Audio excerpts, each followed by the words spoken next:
Kompas Bisnis masih menemani Anda, Saudara. Tingkat keyakinan masyarakat terhadap prospek perekonomian Indonesia makin rendah. Data survei Bank Indonesia bilang optimisme masyarakat ada di titik terendah sejak pandemi. Ini adalah grafik survei Bank Indonesia dari Januari sampai September, Saudara. Garisnya terkonfirmasi melandai. Meski levelnya ini masih optimistis. Optimisme masyarakat turun ke 115 pada September, jauh di bawah Januari yang masih 127,2. Yang menarik, Saudara, penurunan terjadi ketika pemerintah tengah gencar mengucurkan berbagai kebijakan stimulus ekonomi. Pemerintah bahkan sedang merealisasikan program-program prioritas janji kampanye. Sebagai catatan, ketika indeks berada di level 100, artinya masih optimistis. Nah, berikutnya ini adalah data rasio tabungan. 3 bulan terakhir sejak Juli sampai September, angkanya stagnan 13,7. Rasio penghasilan masyarakat yang dipakai untuk menabung ini turun dibandingkan dengan Januari yang masih 15,3.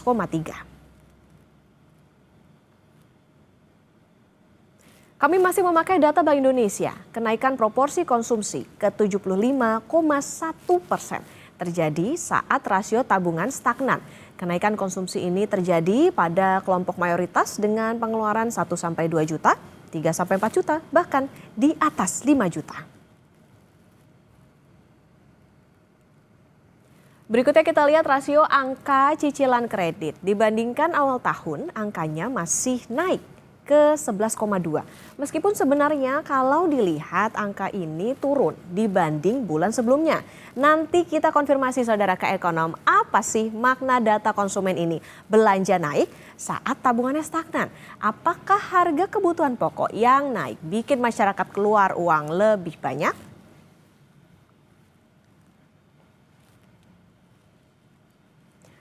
Meski data optimisme masyarakat menurun, Menteri Keuangan Purbaya yakin prospek ekonomi Indonesia masih bagus. Jadi orang tahu mau ngapain ke depan. Kalau dari saya sih bagus, kenapa? Saya bisa ceritakan bahwa ke depan prospek ekonomi kita nggak sejelek yang diceritakan orang-orang waktu itu. Kita akan tumbuh makin cepat dan makin cepat ke depannya. Jadi untuk Gen Z kayak saya, prospek ekonomi masa depan cerah. Cover. Ini kan kita udah akan recover tapi belum recovery fully kan. Saya ekonominya tumbuh 6% atau lebih, baru saya pertimbangkan. Pemerintah memastikan kembali memberikan stimulus ekonomi tambahan pada kuartal 4 2025 untuk menjaga daya beli masyarakat dan memperkuat pertumbuhan ekonomi. Menko Erlangga Hartarto bilang kebijakan ini sesuai dengan instruksi Presiden Prabowo Subianto. Dan stimulus tambahan penebalan di kuartal keempat, arahan Bapak Presiden bahwa bantalan daripada stimulus tambahan itu untuk sampai dengan desil keempat atau menjangkau lebih dari 30 juta keluarga penerima manfaat, plus juga yang terkait dengan pekerja. Lantas bagaimana memaknai data survei Bank Indonesia tadi? Kompas Bisnis akan tanya ke Bima Yudhistira, Direktur Eksekutif Selyo. Selamat pagi, Mas Bima. Selamat pagi. Mas Bima, tadi kita lihat beberapa data-data. Nah, optimisme masyarakat makin turun. Padahal pemerintah tadi dikatakan geber banyak stimulus, gencar belanja program prioritas. Mismatch-nya ini ada di mana sebetulnya? Sebenarnya kalau kita bandingkan ya kepercayaan konsumen, kemudian dengan penjualan real, sama-sama dirilis oleh Bank Indonesia, itu akan terlihat jelas tuh. Bahwa sebenarnya konsumsi rumah tangga atau sebagai proksi dari daya beli masyarakat, ini situasinya memang belum membaik secara signifikan. Jadi kalau kita tarik data lebih panjang, misalnya dari tahun 2022, itu akan terlihat jelas bahwa penjualan retail atau eceran itu sebenarnya belum pulih dibandingkan dengan situasi sebelum pandemi COVID-19. Jadi ini masih panjang pemulihannya, masih fase pemulihan dan sepertinya ini tekanannya semakin berat. Jadi kalau dilihat misalnya dari subkelompok terkait dengan sandang itu atau pakaian jadi, itu juga naik turun, agak ada sedikit pemulihan tapi pemulihannya masih kecil. Kemudian kalau kita lihat yang paling anjlok itu adalah peralatan informasi dan komunikasi, itu masih minus 27,2%. Kemudian makanan minuman tembakau sudah mulai naik, tetapi kenaikannya masih terbatas. Suku cadang dan aksesoris kendaraan bermotor. Jadi kalau orang di Indonesia itu punya uang sedikit, dia pasti akan pergi ke leasing, pergi ke multi finance untuk kredit kendaraan bermotor. Nah ini kalau pertumbuhannya masih melambat, termasuk suku cadang otomotif, ini sebenarnya juga menjadi salah satu warning bahwa memang pemulihan daya beli terutama di kelompok menengah ini masih perlu dorongan dari stimulus. Salah satunya juga disebabkan oleh masih berlanjutnya efisiensi anggaran dari pemerintah. Jadi banyak konsumen yang membaca bahwa 2026 ini situasi dari transfer daerah yang dipangkas masih berlanjut, situasi program prioritas pemerintah yang didahulukan dibandingkan dengan belanja-belanja yang ada di daerah itu juga masih dilanjutkan. Yang artinya apa? Produsen sekarang ini dalam perencanaan 2026 akhirnya menurunkan ekspektasi penjualannya. Banyak yang melihat lebih realistis bahwa situasi masih akan menekan di sepanjang 2025 akhir dan 2026. Oke, berarti tadi bisa ditangkap bahwa sebetulnya meskipun pemerintah klaimnya udah ngasih kucuran dan juga berbagai program, artinya ini masih belum cukup sebetulnya kalau kita lihat dari bagaimana data-data yang di-share oleh Bank Indonesia. Nah, Mas Bima, Kompas Bisnis juga menemukan angka yang tidak menggembirakan sebetulnya di survei Bank Indonesia soal persepsi responden terhadap lapangan kerja yang masih di zona pesimistis, terutama lulusan SMA dan juga diploma. Catatannya adalah di September itu posisinya 92, artinya masih di bawah 100. Apakah yang perlu diwaspadai dari data ini? Apakah ini calon kelompok rentan, bisa dikatakan demikian? Iya, ekspektasi lapangan kerja itu kan artinya adakah lapangan kerja ke depan.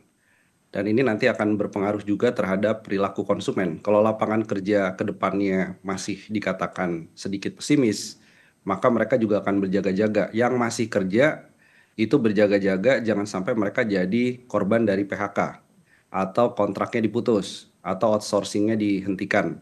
Yang belum mendapatkan pekerjaan, mereka melihat sektor formalnya semakin sempit terbuka, mau tidak mau mereka masuk pada informal, masuk pada gig ekonomi, masuk pada ojol, yang sebenarnya ini bantalan sementara tapi juga rentan dari sisi ketidakpastian upahnya, jam kerja lebih panjang, dan bahkan kita menemukan bahwa 109 juta masyarakat di Indonesia, hampir setengah dari populasi, itu bekerja dengan upah di bawah upah minimum provinsi.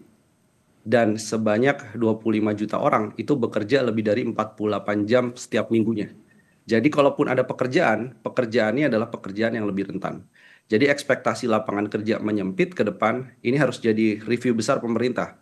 Gimana soal stimulus kepada sektor yang terkait dengan padat karya? Bagaimana misalnya insentif-insentif pajak, belanja perpajakannya itu diarahkan untuk mendukung industri yang lebih banyak menyerap tenaga kerja. Begitu juga soal magang berbayar. Ini salah satu stimulus yang diharapkan bisa membantu.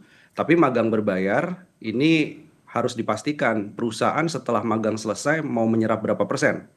Bisa menyerap 40% teman-teman yang lagi magang itu juga sangat bagus. Khawatir setelah magang berbayar selesai, kemudian perusahaan bilang, ini ekspektasi konsumsi ke depan kurang begitu oke, jadi terima kasih magangnya tidak dilanjutkan menjadi pekerja tetap ataupun misalnya pekerja kontrak. Nah ini yang harus dijaga, harus ada MOU antara perusahaan dengan pemerintah. Jadi magang bisa berlanjut menjadi pekerja tetap. Ya, jangan cuma jadi formalitas doang nih program-program pemerintah, termasuk juga tadi jadi catatan, ya nggak heran sekarang masyarakat banyak yang job hugging gitu dengan pekerjaannya karena tadi kondisinya rentan. Mas Bima, kalau kita lihat tadi juga ada data yang menarik soal rasio tabungannya stagnan saat belanja masyarakatnya naik. Nah ini apa sih sebetulnya kesimpulannya? Rasio tabungan, bahwa masyarakat sekarang bukan hanya makan tabungan, tapi sebagian kelas menengah bertahan hidup itu dengan mencicil ke pinjaman online atau pinjol maupun pegadaian. Karena situasi ini juga menyebabkan antara daya beli masyarakat, ya, biaya-biaya hidupnya semakin tinggi, KPR, kemudian kendaraan bermotor cicilan, di luar dari kebutuhan pokok, tidak bisa ditutup oleh pendapatan, terutama dari pekerjaan yang sifatnya adalah tetap dan bulanan. Itu yang membuat tabungan itu stuck likuiditasnya. Yang terjadi adalah masyarakat mau tidak mau menutup gap antara biaya hidup dengan pendapatan, mereka akhirnya pergi ke pegadaian. Jadi Kita juga cukup surprise dari datanya OJK bahwa pinjol itu 2021 sampai 2025 itu naiknya 600% lebih dan pegadaian itu naiknya 60%. Ini mengindikasikan bahwa bukan lagi makan tabungan fasenya, tapi sudah makan pinjaman untuk bisa bertahan. Oke, memang ini jadi situasi yang harus menjadi catatan bagi pemerintah, termasuk juga tadi data-data ini juga mencerminkan bahwa yaitu tadi balik lagi soal bagaimana stimulus nih rasanya belum cukup begitu untuk bisa membiayai hidupnya masyarakat. Mas Bima, nanti kita lanjutkan kembali usai jeda dan saudara tetap bersama kami di Kompas Bisnis.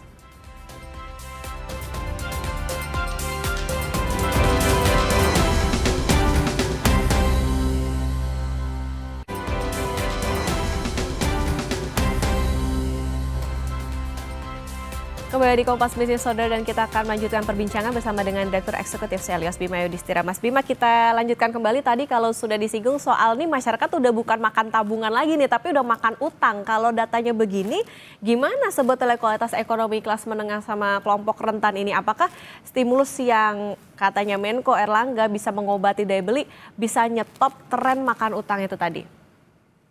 Iya, kita dari awal sarankan bahwa stimulus yang bagus dan langsung kena kepada daya beli masyarakat itu sebenarnya adalah diskon tarif listrik. Hampir semuanya enjoy masyarakat dengan diskon tarif listrik. Tapi kenapa belum dilanjutkan lagi? Justru diganti dengan stimulus-stimulus yang masih sifatnya adalah eksperimental, masih coba-coba.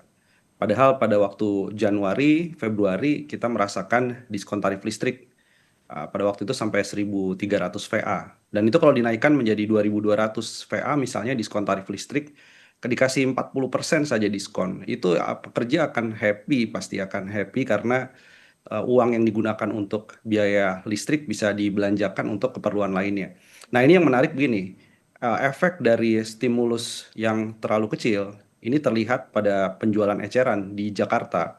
Itu pada bulan September 2025 itu ekspektasinya minus 16,8%, Bandung itu minus 6,1% secara tahunan.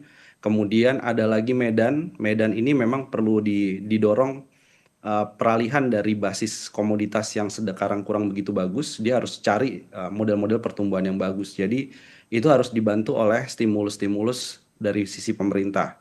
Jadi stimulus itu dua sisi, dia bisa kena kepada konsumsi lebih banyak, karena kita juga mendengar bahwa pemerintah memang tidak mau menaikkan pajak, tapi sebaliknya justru masyarakat sekarang minta bagaimana caranya Pak Purbaya menurunkan pajak yang menjadi beban kelas menengah.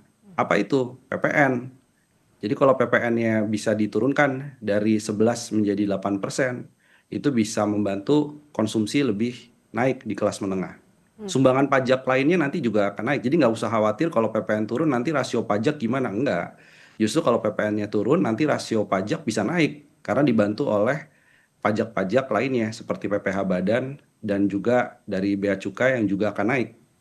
Kemudian ada PTKP, penghasilan tidak kena pajak. Ini dari awal kita usulkan, Pak Purbaya kalau bisa ambil saja kebijakan, jangan hanya satu sektor pekerja, dua sektor pekerja PTKP-nya naik, tapi semua pekerja dinaikkan dari 4,5 juta rupiah menjadi misalnya 7 juta rupiah per bulan. Jadi yang tadinya bayar pajak PPh 21 menjadi tidak bayar, uangnya bisa dipakai buat yang lain.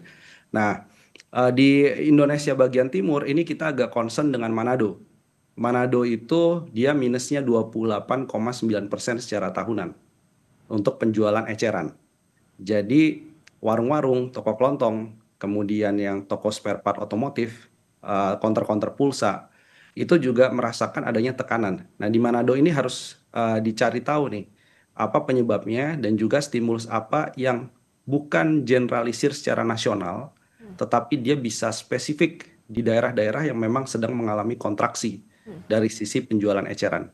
Nah ini kita masih obatnya masih obat generik yang sifatnya adalah nasional. Padahal tiap daerah dia butuh insentif-insentif khusus. Apakah Manado perlu misalnya dipangkas anggaran transfer daerah? Saya kira enggak. Justru Manado karena penjualan ecerannya turun, tahun depan harusnya Pak Purbaya spesifik misalnya untuk dana transfer daerah yang ada di Manado, di daerah Sulawesi terutama, itu dinaikkan misalnya bukan minusnya 20% rata-rata, tapi dana transfer daerahnya bisa naik misalnya justru 30-40% di daerah-daerah yang menghadapi kontraksi atau tekanan. Nah, ini Oke. yang belum dirumuskan based on daerah atau level provinsi.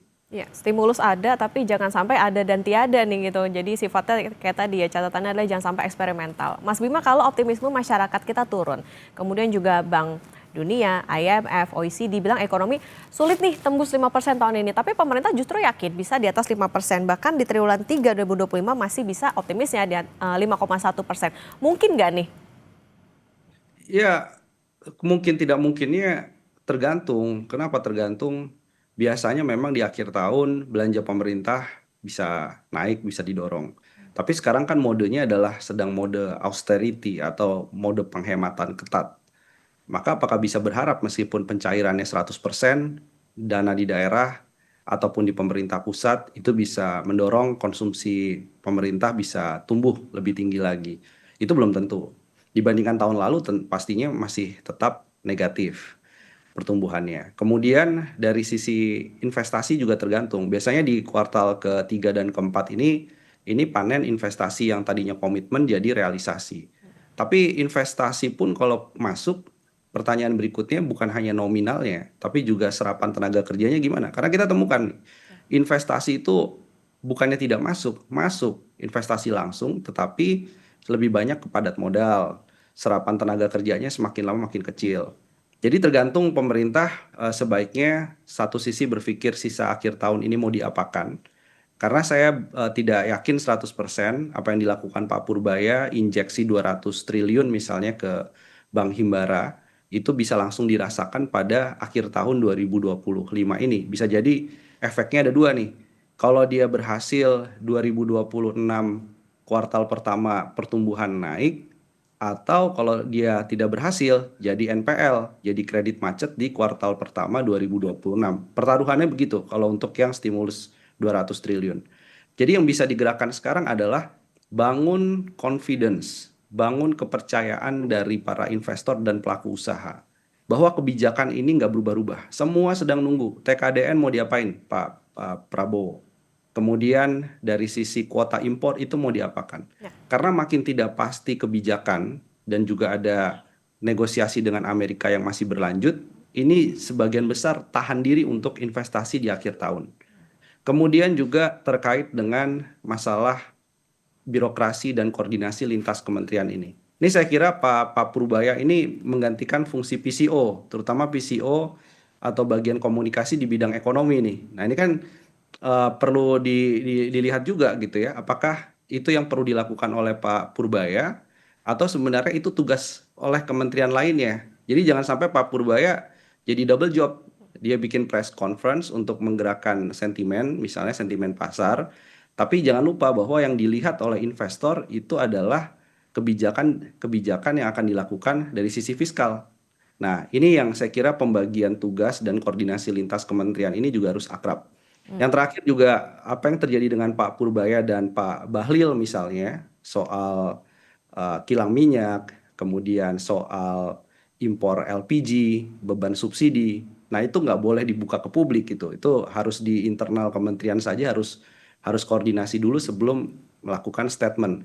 Nah, itu yang dilihat oleh investor karena penggerak di kuartal ketiga dan empat itu konsumsi rumah tangga Nataru, belanja pemerintah, kemudian realisasi investasi. Nah, ini yang harus dijaga dari sisi kepercayaan atau trust konsumen, trust ke investor.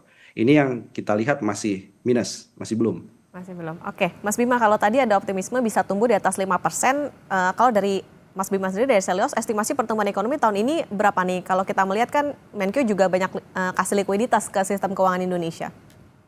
Ya, kalau kita proyeksikan itu ada di range 4,8 sampai dengan 4,9% untuk full year atau tahun penuh 2025. Memang ada beberapa faktor pendukung di akhir tahun. Momentum seasonal atau momentum musiman masyarakat belanja dan ada diskon untuk tiket pesawat dan lain-lain. Tetapi itu semua tidak cukup, sekali lagi bahwa masyarakat mau jalan-jalan pun dia akan cek dompetnya. Meskipun harga tiket pesawatnya diturunkan, belum tentu mereka akan menggunakan uang dari penghasilan ataupun simpanan untuk jalan-jalan. Jadi ada pertimbangan lain sebagian masyarakat kelas menengah terutama, ini akan menyiapkan dana lebih banyak untuk mempersiapkan tekanan di 2026. Nah, jadi uangnya lebih baik misalnya dihemat untuk keperluan belanja 2026. Karena sekarang ini yang menjadi pertanyaan juga, apakah misalnya iuran BPJS Kesehatan di 2026 itu akan naik? Karena itu juga harus dikelirkan dari sekarang. Nah, kita nggak pengen nanti ada gonjang-ganjing seperti PPN di akhir tahun yang membuat masyarakat bingung. Waktu itu PPN jadi 11 atau 12%, diputuskannya di tahun baru. Nah, ini sekarang yang sedang didorong agar diputuskan cepat BPJS Kesehatan iurannya gimana caranya ya tidak naik di 2026. Nah, itu akan mendorong masyarakat lebih banyak belanja di akhir tahun 2025 ini. Oke, diprediksi masih di bawah 5%, 4,8 sampai 4,9% full year. Ini tentunya jadi catatan untuk pemerintah soal bagaimana indeks keyakinan konsumen ini makin turun meskipun sudah kasih stimulus, tapi itu tadi jangan eksperimental, bisa dirasakan karena tadi punya cita-cita optimismenya pertumbuhan ekonomi bisa ya di kuartal 3 2025 bisa 5,1%. Terima kasih Direktur Eksekutif Selios Mas Bima Yudhistira sudah bersama di Kompas Bisnis. Sehat selalu Mas Bima. Terima kasih Mbak Okta.